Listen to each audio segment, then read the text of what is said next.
Bienvenidos a la serie Hacer Familia, tu hijo desde la concepción hasta los 6 años de edad. Durante este programa hablaremos primeramente con los expertos sobre el tema a tratar.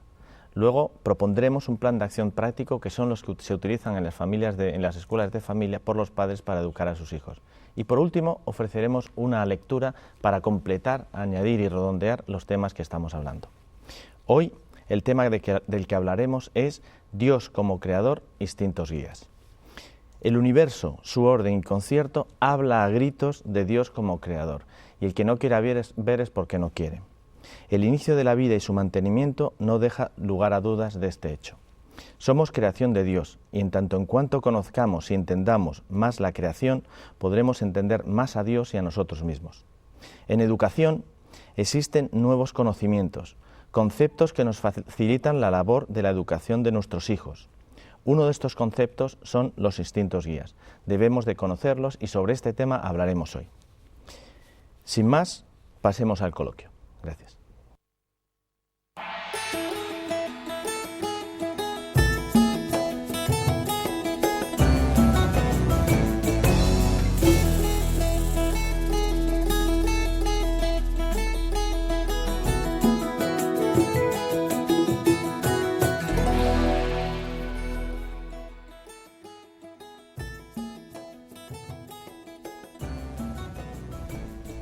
Bienvenidos nuevamente. Pasamos a presentarles a los ponentes. Primeramente, Teresa Falcó, que está casada, madre de 4 hijos, es diplomada universitaria en enfermería, máster del IEE y colaboradora del IEE. Bienvenida, Teresa. Gracias. Toni Vera, casada, madre de 5 hijos, es arquitecta, máster del IMEF en México y es directora general y fundadora del Family Education Institute en Houston, Estados Unidos. Bienvenida. Gracias.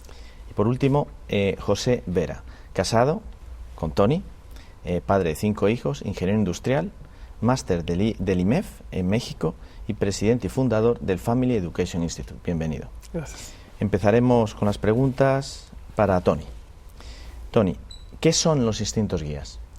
Son conocimientos básicos, innatos y necesarios para el desarrollo de la persona o del ser vivo. Nuestro Señor los ha puesto así para que podamos llegar a desarrollarnos durante la vida. En los animales esto es muy obvio. Por ejemplo, si nosotros aislamos a unos animalitos en estado de huevo o de larva, y que sin que tengan ninguna influencia de sus progenitores, nos damos cuenta que cuando nacen, las hormigas hacen sus hormigueros, las abejas hacen sus panales, las arañas sus telarañas, ¿verdad? El hombre también está dotado de esos mismos instintos guía, y esos conocimientos primarios les ayudan a poder adquirir ya los conocimientos posteriores, ¿verdad? El ejemplo así básico es la imitación. O sea, un niño, nadie le enseña a imitar a su mamá o a su papá. Lo hace, así viene, es parte de su naturaleza, ¿verdad? O sea, son los conocimientos innatos que se ve más en los animales, porque siempre en el ser humano pensamos que, bueno, que lo aprende, y no es cierto. El ser humano también tiene esos conocimientos innatos. Y se transmiten genéticamente, ¿verdad? Perfecto. Teresa, ¿cómo intervienen los instintos guías en el desarrollo de las personas? Pues bueno, estos conocimientos que son innatos, son básicos y necesarios para luego adquirir habilidades, virtudes y conocimientos, ¿no? El hombre está dotado de cuerpo y alma, y las potencias del alma son la inteligencia y la voluntad. La inteligencia nos va a llevar a conocer el bien y la voluntad a alcanzarlo. Por ejemplo, para desarrollar el aspecto físico, tenemos el ejemplo de que un bebé tiene ya ese mecanismo de aprendizaje innato. Por ejemplo, con 12 meses, simplemente por imitar a su papá, a su mamá a caminar, pues va a poder andar. En el aspecto intelectual, por ejemplo, tenemos el tema de los idiomas. Un niño ya sabe qué mecanismos usar para aprender varios idiomas simplemente con que esté conviviendo con una persona que le habla ese idioma.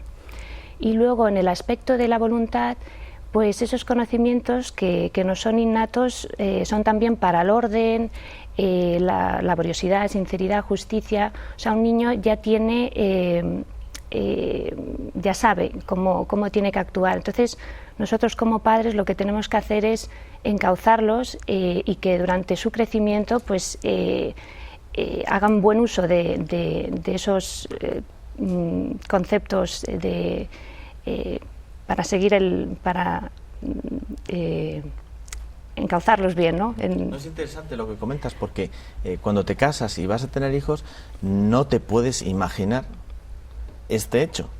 O sea, no te pones a pensar, vamos a ver, ahora voy a tener un hijo, tiene unos distintos guías, lo puedo utilizar en beneficio de él, sino bueno, pues tienes el hijo y no te pones a pensar. El pensarlo y te das cuenta y te pones a estudiarlo y a verlo y dices, pues claro, es lógico, es natural, esto existe.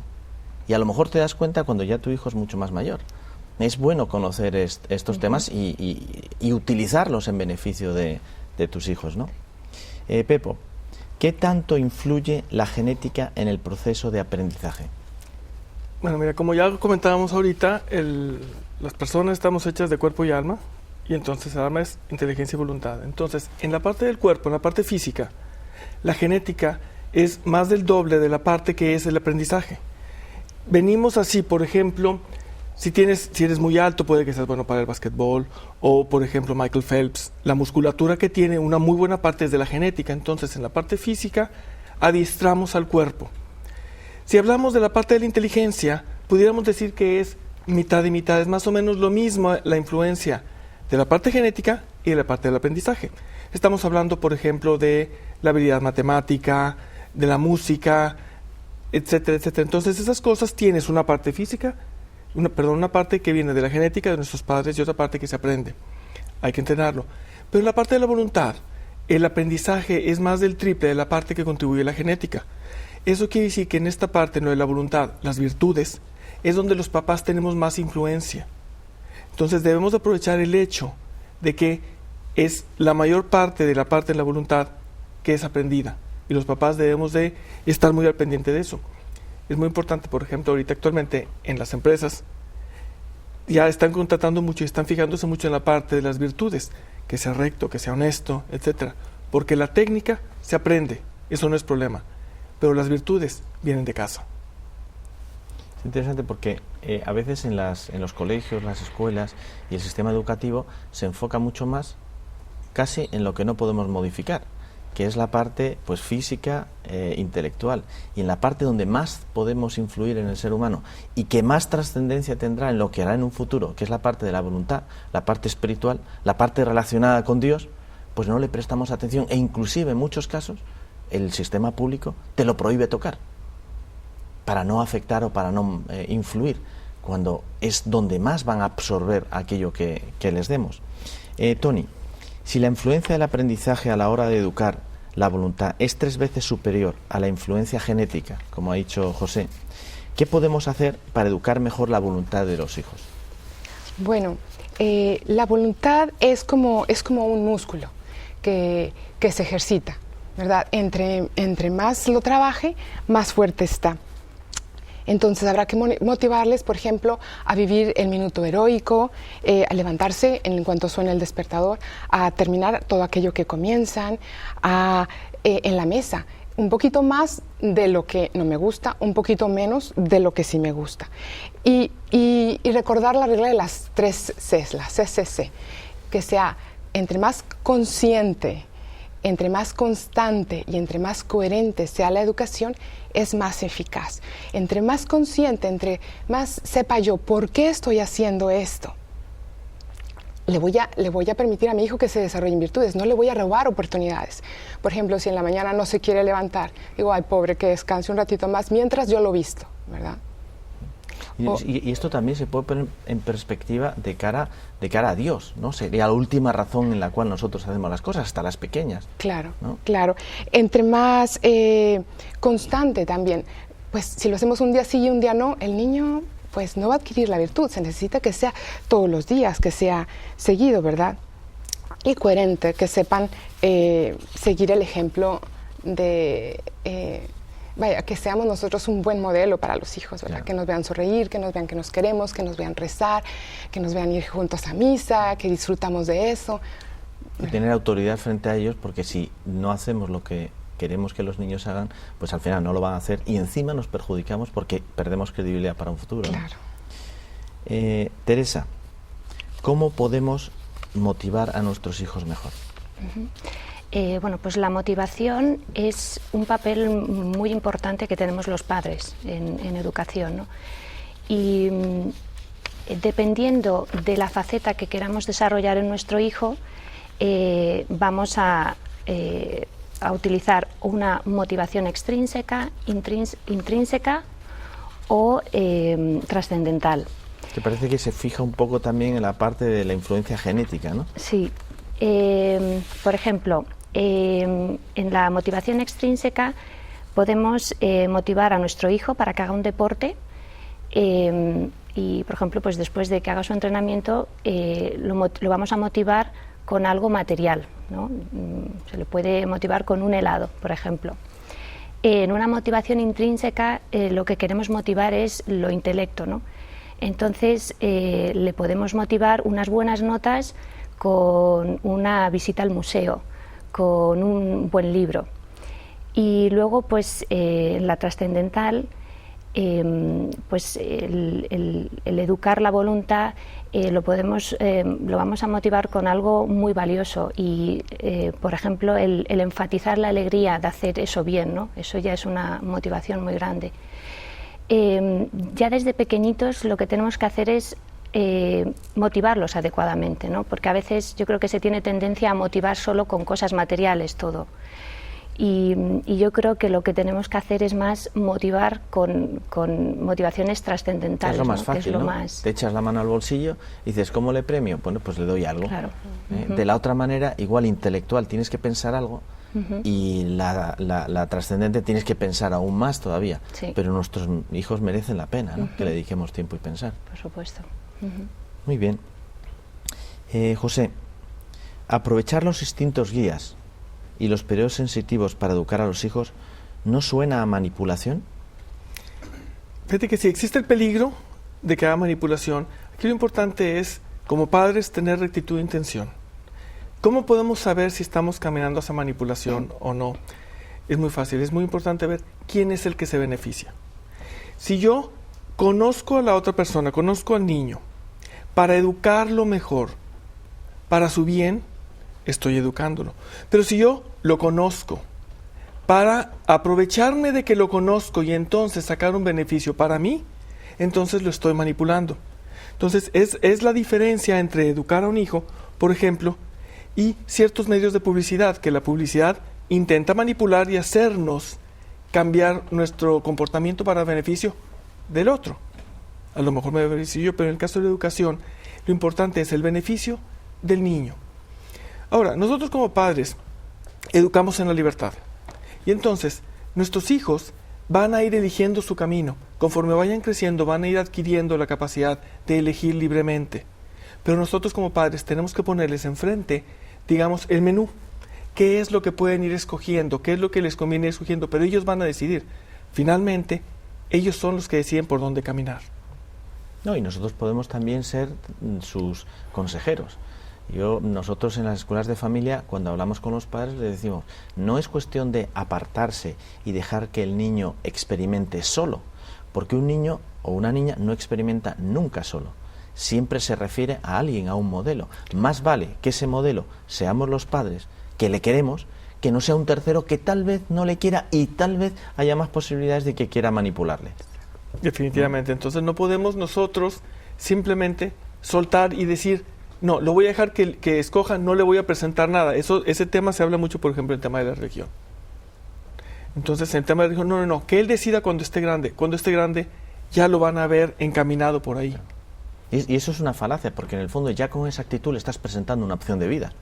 Definitivamente. Sí. Lo que sí hay que hacer es cuando enseñamos y formamos en la creencia de Dios, en la religión, en Cristo y en la Iglesia, es explicarles el porqué, que lo entiendan, para que libremente entendiéndolo decidan si quieren seguir el camino o no, que de esa manera lo harán. No es una imposición, es una explicación, es un acompañarles. Muy bien. Toni, ¿cómo ocurre el proceso de aprendizaje de un niño? El proceso de aprendizaje es bastante complicado. No se acaba de estudiar a ciencia cierta, ¿verdad? Pero lo que sí sabemos es que para poder aprender siempre existe un modelo, un agente externo. Luego existe un instinto guía. El niño sabe imitar, ¿verdad? Y también a lo largo de la vida pasan por periodos sensitivos. Entonces, dependiendo del periodo sensitivo por el que atraviesa el niño, le dan ganas de repetir aquella acción. Un periodo sensitivo has mencionado. ¿Por qué no lo defines en 2 palabras? Es la habilidad que en ese momento se puede desarrollar con mayor facilidad, sea física, sea intelectual o sea de la voluntad. O sea, que es un periodo de tiempo que tiene el niño que podemos aprovechar para, de manera más fácil, enseñarle una habilidad, como comentas, ¿no? Exactamente. Y, por ejemplo, una amiga me contaba, ¿tú sabes cómo he dejado de fumar? Y le dije, no sé. Pues viendo a mi hija dormir a su muñeca.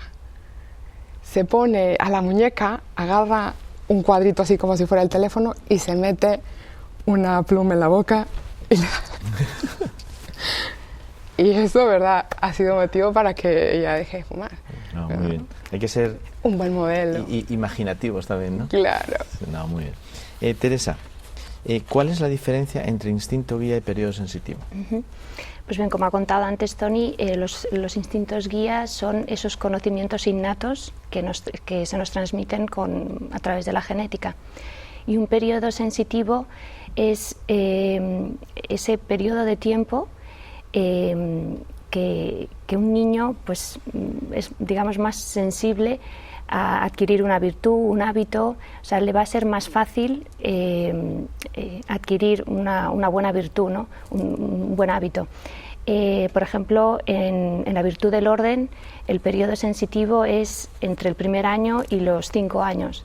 Si aprovechamos ese tiempo para educar a nuestro hijo en el orden, pues le va a ser a él muy fácil que cuando sea más mayor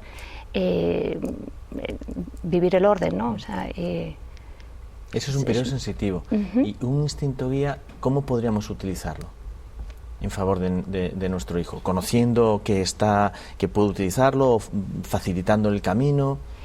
Bueno, pues por ejemplo un instinto guía es la imitación. Entonces, a través de la imitación, el ejemplo de los padres, ¿no? Si nosotros queremos educarle en el orden, tenemos que ser buen ejemplo, ¿no? Pues a través de la imitación, o sea, que le estamos ayudando. Será más imitación, y lo que es un periodo sensitivo es mucho más variado, ¿no? Porque afecta a los 3 niveles de motivación, sí, o del ser humano, ¿no? El extrínseco, intrínseco y trascendente. Muy bien. José, Dios nos ha dado los instintos guías y los periodos sensitivos, como hemos estado hablando hasta ahora. ¿Cómo podemos hacer un mejor uso de este regalo que nos ha dado Dios? Dios nos dio cuerpo, inteligencia y voluntad, nos dio cuerpo y alma. Nos dio instintos guías, nos dio periodos sensitivos, nos imprimió la ley natural en nosotros mismos. Entonces es el saber que venimos de Dios y vamos a Dios.